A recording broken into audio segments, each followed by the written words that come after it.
Estamos aqui para falar hoje de 1984. Fiz uma votação aqui há pouco, ganhou 1984 na votação. Então estou esperando aqui a chegada da galera para saber que dúvidas, que perguntas o pessoal tem sobre esse livro aqui, cuja leitura está sendo cobrada pela UERJ.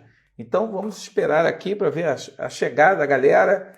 Chega aí a Favi, o Vitor, sejam bem-vindos, boa noite. A votação foi feita porque semana passada eu fiz 2 lives já, tem 2 lives aí sobre Policarpo Quaresma e que eu tenho respondido, tenho conversado sobre o livro. O Rodrigo também está chegando aí, o Rodrigo Lima, seja bem-vindo. E o que acontece? Alexandra, bom dia, boa tarde, aí, boa noite já, né? Já são 18h02, boa noite. A ideia desse bate-papo aqui é falar sobre 1984, que vai ser o tema da redação. Eu acho que o mais importante que a gente tem que discutir aqui hoje é você ler o livro. Tem alunos que entram lá no grupo. Alexandra Alves, grande Alexandra, grande beijo. Jarline, Rick.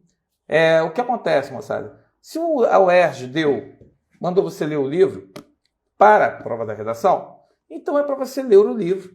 Não é para perguntar, será que eu preciso ler o livro? Será que se eu leio o resumo, já é suficiente? Claro que não, cara. Você resumo essa obra aqui, esse calhamaço. Você acha que não é para você ler, não é para você pensar, não é para você discutir, não é para você debater? É para você sim, ler o livro. Boa noite, Jajá. Tudo bem? Grande beijo aí. Seja bem-vinda. Estamos colaborando aí. Vamos começar um diálogo aqui hoje para falar, né? Temos aí 30 minutos para falar sobre o livro 1984. Na verdade, para tirar dúvida. Então, a primeira questão que era a dúvida é que aluno me perguntando, é para ler o livro? Cara, se não fosse para ler o livro, não seria adotado. Grande Leandro, grande abraço, irmão. Tudo certinho contigo? Tamo juntos. Aí. E o que acontece? É para você justamente não ficar naquela. Qual será o tema de redação da UERJ? O tema de redação será a partir do livro aqui. Boa noite, Bruna. Tudo bem? É Bruna, né? É B. Menezes? Comprou hoje? Pô, até que enfim, meu irmão. Vamos comprar e vamos agora começar a ler, hein? A leitura é importante. Até para você pensar o tema. Porque a UERJ vai te dar um tema. E a partir do tema que ela vai fornecer, ela vai pedir que você, de alguma forma, a partir da sua leitura, você faça uma reflexão sobre o tema que será proposto. Bem, qual é o tema que será proposto? Cara, é uma bola de cristal, mas com certeza passa Beatriz. Ah, Beatriz. Seja bem-vinda, Beatriz.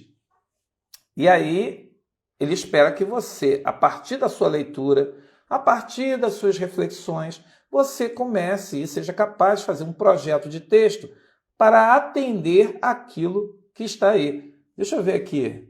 Vou ler pela segunda vez. Gratidão pela sua disponibilidade em nos ajudar. De nada, estamos aí. Fala, Cioli. Tudo junto? Estamos juntos aí, cara. E aí, o que acontece? Eu estou aqui para tirar dúvidas, para você pensar o que eu posso refletir sobre o texto. Laís na área. Grande Laís, beijo. Seja bem-vinda.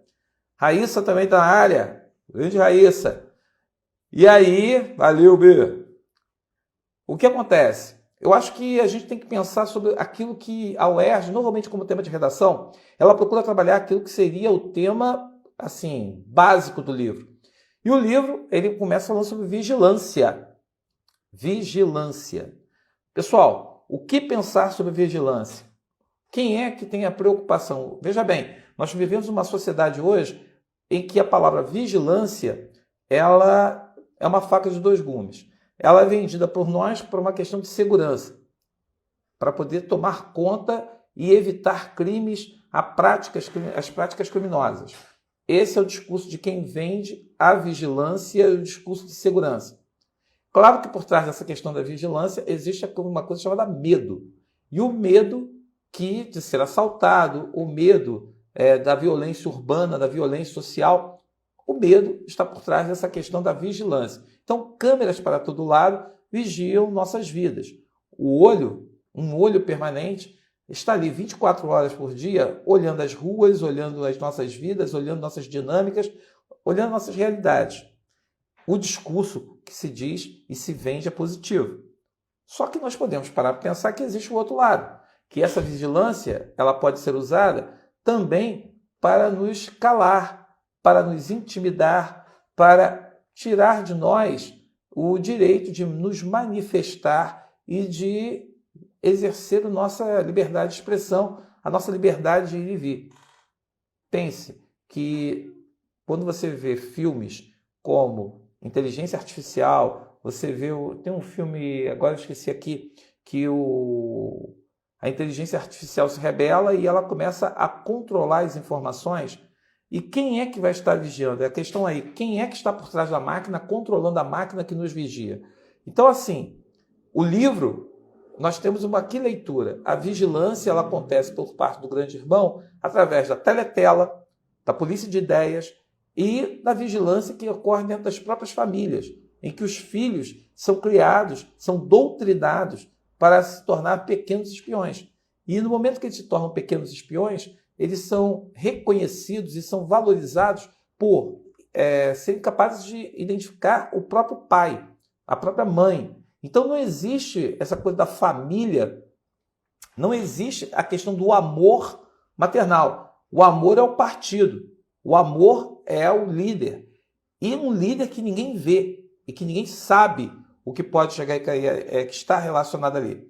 Então, a questão da vigilância, eu acho que é um tema que passa de uma forma, se passa por todo o livro, que aí caímos numa outra reflexão. Veja bem, Rodrigo, lê o livro primeiro, por favor, vai lendo o livro, para você chegar e formar ideia. Porque, veja bem, o poder da comunicação. No momento que você vive uma sociedade em que tudo passa pelo filtro do grande irmão, que tem os seus ministérios, principalmente o Ministério da Verdade, que nós sabemos que é o manipulador. Quer dizer, qual é a função do ministério? Contar mentira. Ponto. Então, a comunicação que é feita pelas teletelas, que é feita para a sociedade, é uma fábrica de mentiras.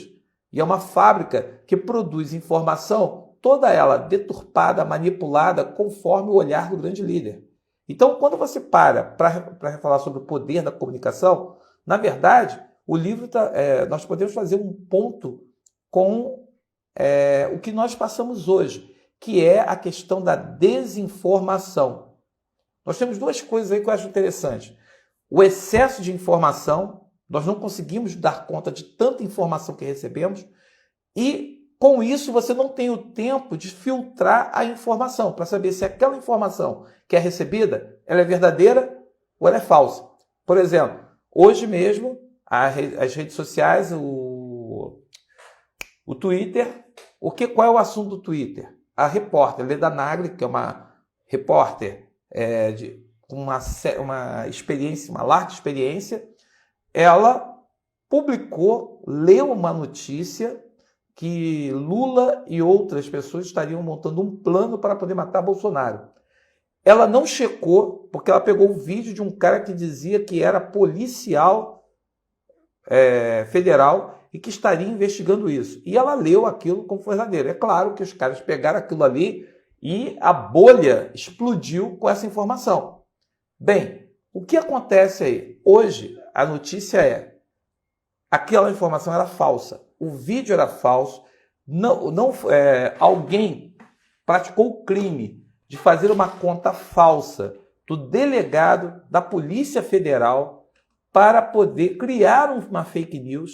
E essa fake news, ela se espalhou de tal forma dentro da sociedade, dentro da chamada bolha que apoia o presidente, que aí, é claro, as pessoas despertam o ódio, a intolerância, porque o objetivo é esse, é não criar canais de diálogo, é criar justamente aquilo que o partido, lá em 1974, mostra. O poder para se manter, ele não quer diálogo, ele quer impor, ele quer inimigos, porque tendo inimigos, eu vou, no caso aí, fundamentar e sustentar aquilo que eu fabrico enquanto informação. Então, assim, esse poder da informação, Rodrigo, na verdade, é o poder da desinformação. O texto mostra como que nós não temos ideia da bolha que nós vivemos. Aí vem Matrix, né? Aquela coisa de Matrix, que nós vivemos numa bolha. Cada dia você descobre uma coisa. O cara que estava defendendo é lá a justiça, você descobre que o cara é criminoso. O cara que chega e estava falando contra as drogas, você descobre que o cara é traficante. E aí você fica só naquela coisa da aparência, né? Um mundo de aparências, um mundo da sociedade que é toda ela aparente, você acaba não tendo noção do que é essencial, do que é verdadeiro. Aí que tá, Rafael. A questão toda, eu não gostei. Eu acho que a gente, no caso, tem muito Goldstein aí, fora do Lula. Você tem um Átila.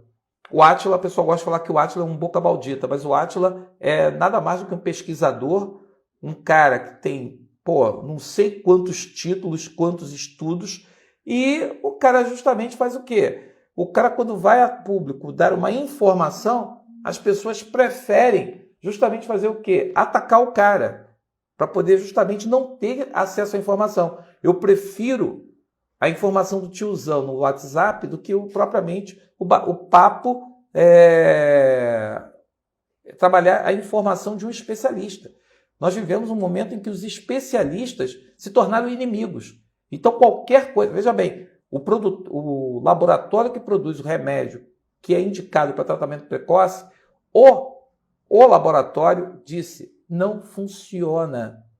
E as pessoas continuam falando, dizendo que é uma fake news o texto do laboratório dizendo que aquilo ali não é, que o remédio não funciona. Mas por que isso? Porque o tiozão do WhatsApp disse que aquele remédio ali é tratamento precoce. E aí, como eu sempre digo, né, o pessoal fala, eu não peguei Covid porque eu tomei tal remédio. Eu falo que eu não peguei Covid porque eu comi pudim. E normalmente a pessoa pergunta, o que uma coisa tem a ver com a outra? Pois é, só isso. Então aqui, Fabio, vou até dar uma olhada para poder chegar e ver aí essa relação que você falou. Aqui o meu amigo Vitor está colocando, né? E sobre essa questão do amor que você mencionou, é totalmente combatido no partido. Inclusive, os casamentos são arranjados para que o amor racional e humano não seja uma forma de acabar com o partido. Aí que está, né, o Vitor? Eu acho que o livro, ele lança uma luz sobre uma coisa muito interessante. Sábado eu estava na mentoria, dando aula. Eu acho que a Cris estava, na aula, e ela até viu esse bate-papo. Porque uma pessoa tinha começado a falar sobre o movimento hippie. E aí eu falei o seguinte, você já parou para pensar que o movimento hippie é um movimento extremamente poderoso? Que o movimento hippie, ele prega o quê? O amor. A vida, você ter uma relação positiva com a natureza, ter uma relação positiva socialmente, compartilhada, sem a ganância, sem aquela coisa de você chegar e querer ficar rico. Ele foge completamente às relações do capital, de acúmulo, de riqueza, de exploração. E o contexto da contracultura é o contexto da Guerra do Vietnã.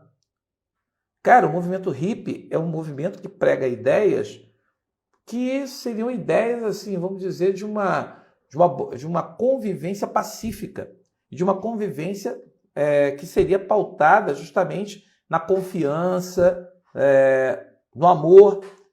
E o que acontece? É um movimento que se torna perigoso para os movimentos que não querem uma sociedade alternativa.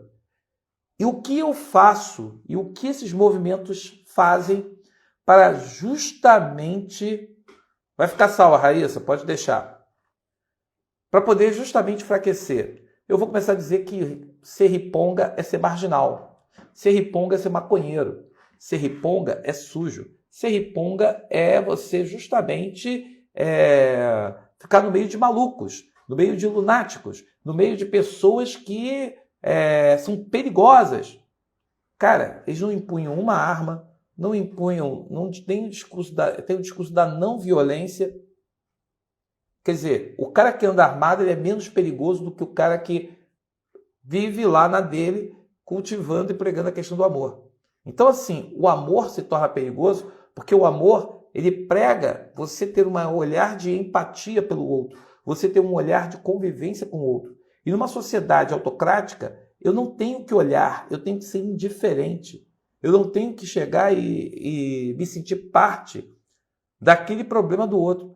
Eu quero apontar o problema, eu quero ter o dedo apontado, mas eu não quero... Fala, Cabral, estamos chegando, hein? Hoje o papo está muito cabeça aqui, hein? Então é muito importante que eu coloque essa questão do amor como algo criminoso, como algo negativo. Veja bem, o cara consegue fazer um paradoxo de falar, vender armas e falar de Jesus. Cara, olha o paradoxo. E as pessoas dizem que está tudo bem. Não há problema algum em você falar Deus e falar, vou matar você. Ponto. Ou seja, Deus legitima a minha ação de pegar uma arma e sair matando. Deus legitima a minha ação de chegar e trair minha esposa. Deus legitima, no caso, chamar o fiel de ladrão. Deus legitima, no caso, olhar para o outro que tem uma outra fé, ou que tem um outro valor, chegar e justamente bater nesse sentido. Então o amor se torna perigoso, então é mais fácil você odiar. Cara, amar pede você para comunicar, conversar, ouvir. O que o ódio propaga? Eu grito, eu berro, eu xingo, eu agrido, eu me torno, eu vou lá, eu falo tão alto, que aí ou você fala mais alto que o cara, ou você acaba dando as costas virando. E fica parecendo que ele é muito. Mas é porque ele grita. E o ódio dispensa qualquer tipo de pensamento racional. Quem odeia não pensa. Quem odeia tem convicções. Se o cara coloca na cabeça que a esposa traiu, ele vai ficar com aquela ideia de esposa traiu. Se ele cresceu ouvindo que preto tem que morrer, ele vai falar que preto tem que morrer.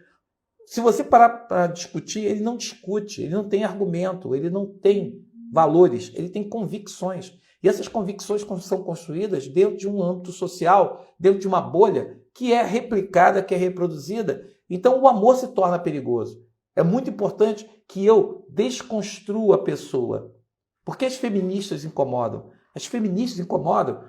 Aí vem a questão da Favi, falando que a Júlia fala no livro, que o partido usa a supressão do desejo sexual para deixar as massas cheias de ódio e apoiando as guerras. É por isso que muita gente fala, né? O cara que compra aquele carro importado, todo poderoso, e vai lá e sai andando, é uma forma de substituir justamente o quê? A sua impotência sexual. Eu seguro a arma e fico gritando, porque seria uma forma de falar da sua impotência sexual. Então, assim, das suas frustrações sexuais. Então, assim, amar pede uma dedicação. Amar pede uma entrega, pede um compromisso. Odiar, meu amigo, só desperta em você o que existe de pior na sociedade. Basicamente isso. O ódio desperta o que existe de pior naquilo que deve ser combatido. E se a gente parar para avaliar a pessoa que grita, ofende... Eu li uma coisa uma vez que eu acho muito importante. Não me venha dizer quem falou mal de mim. Só me diga por que as pessoas ficaram à vontade de falar para você sobre mim. Por que eles ficaram tão à vontade de falar mal de mim para você? Só isso. Quem odeia não tem tempo, ou não sabe, ou não quer amar. E isso daí, o livro explora essa questão. O livro ele vai colocar para você que, de tanto você colocar o sujeito exposto ao ódio, exposto àquele discurso violento, exposto àquela dureza, aquele amargo, você cresce e, detalhe, ele tira de você a possibilidade de comparação.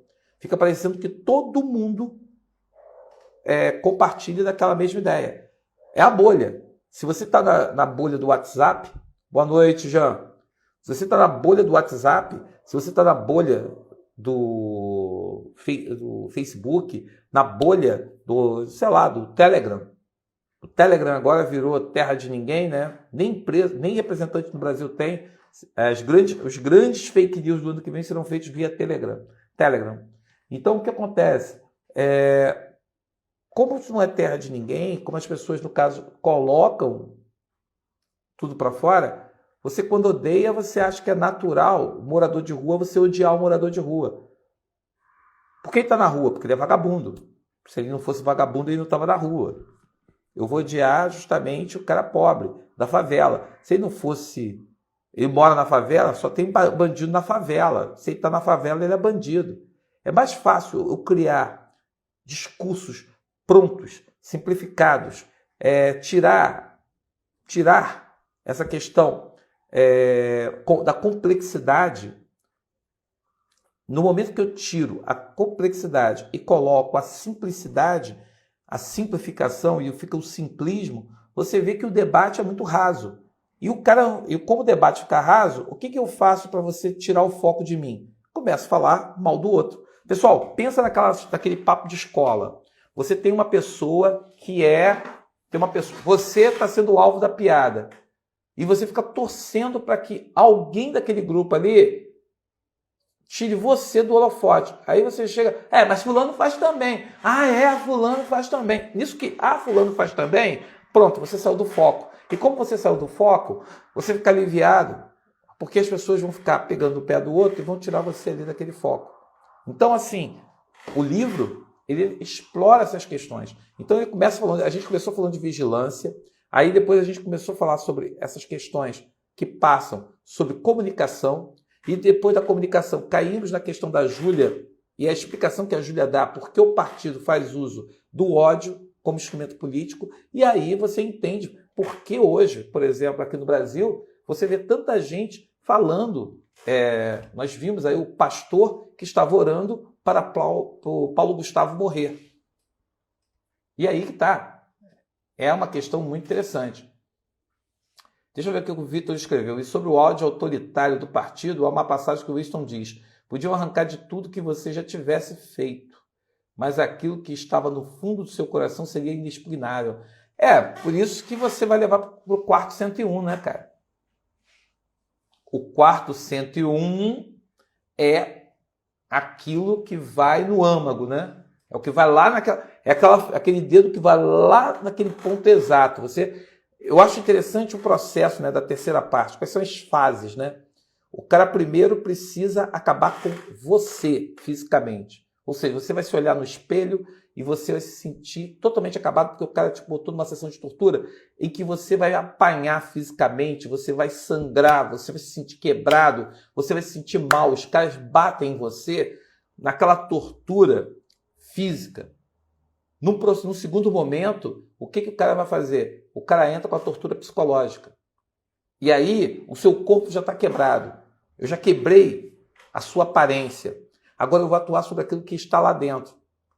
É a parte da educação, em que eu vou te educar para você chegar e aceitar as ideias que eu estou te dando. As ideias que eu quero que você veja. Pessoal, não importa eu mostrar um globo terrestre para você. Você vai olhar para o globo terrestre e vai dizer que a Terra é plana.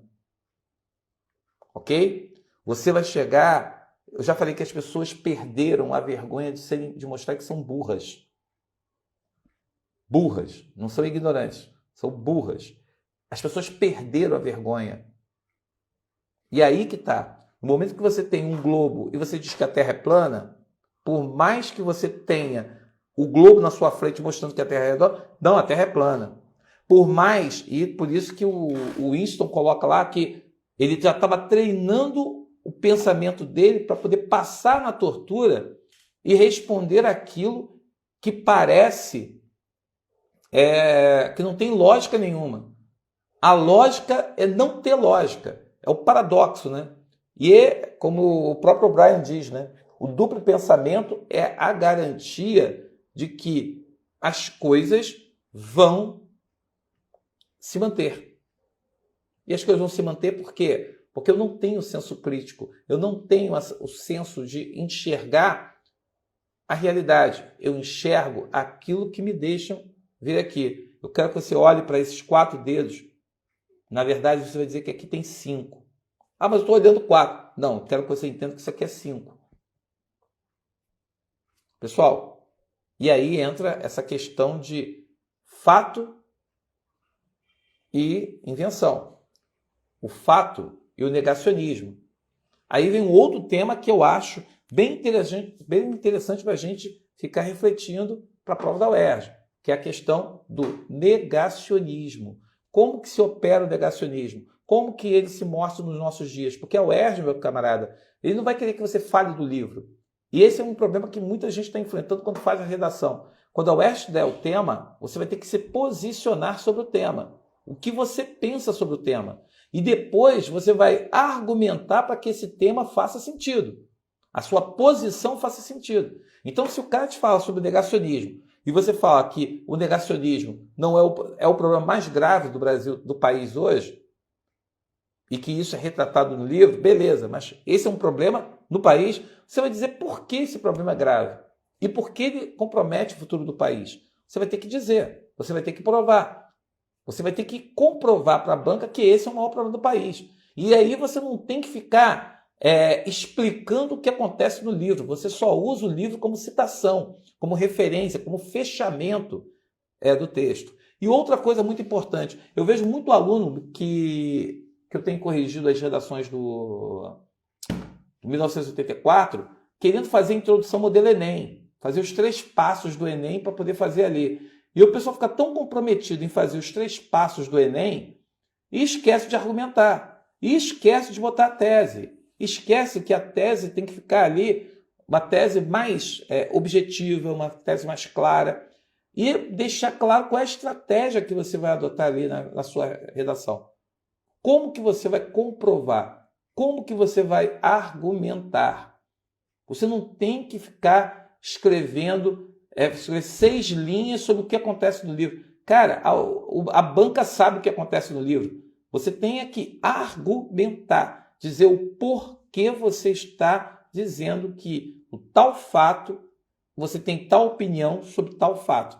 Isso é o que você tem que pensar, é isso que você tem que centrar aí. Então, assim, sobre essas perguntas que surgiram aqui, foram bem bacanas, foram bem legais. E como eu falei, né, a live hoje é curtinha, é uma live assim para a gente pensar algumas coisas. Então eu falei aqui, hoje, você que está lendo, você que já leu, comecei falando sobre... E aí? O que eu comecei falando agora que fugiu? Eu sei que eu falei de comunicação, falei sobre a questão do ódio, falei sobre a questão do amor e ódio, que me perguntaram aqui, aí acabou falando sobre o poder da comunicação, falamos sobre como essa questão do amor aí, no caso, acaba esbarrando, né, como que o ódio acaba sobrepondo ao amor e por que o ódio acaba... E aí eu falei do movimento hippie, falamos sobre vigilância, comecei falando sobre vigilância. Muito obrigado, Favi. Falei tanta coisa aqui que eu perdi o foco do que eu comecei. Sobre a questão da vigilância, que eu acho que é um tema muito interessante, porque, como eu falei, a vigilância, se a gente pensar no nosso mundo, o sujeito ele vende o discurso de que a vigilância leva a essa questão de proteção, mas a vigilância ela pode ter, no caso, a face justamente do quê? Da perseguição e justamente de você tirar da pessoa a sua privacidade. Tem essa questão aí da desinformação, quer dizer, por isso que o poder não é da informação, o poder é da desinformação. Quanto mais eu desinformo, e aí entra também o excesso de informação, quanto mais informações eu dou, menos informado você fica. Porque você chega a um ponto de saturação, é como aquele cara que tem um monte de pizza, o cara quer comer pizza, vai no rodízio.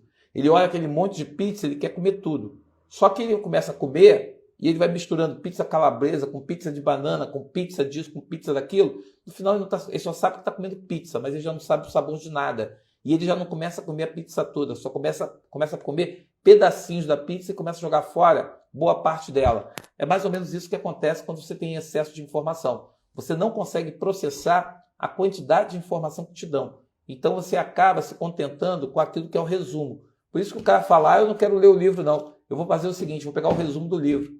Pessoal, quem pega informação parcelada ou fragmentos de informação nunca vai ter uma visão global sobre aquilo que tem que falar. E aí, quando você for ver, você não está construindo uma ideia. Você é mero reprodutor da ideia do outro. E pior, da ideia fragmentada do outro. Então pense nisso e se você quiser mais um bate-papo desse aqui no canal, é só falar comigo. Eu vou botar uma caixinha de perguntas na semana que vem E se for rolar, segunda-feira que vem, volto aqui para falar de 1984. Rodrigo, vê se lê o livro, tá? Toma vergonha na cara para ter pergunta para me fazer e para poder participar, hein? Toma vergonha na cara, hein?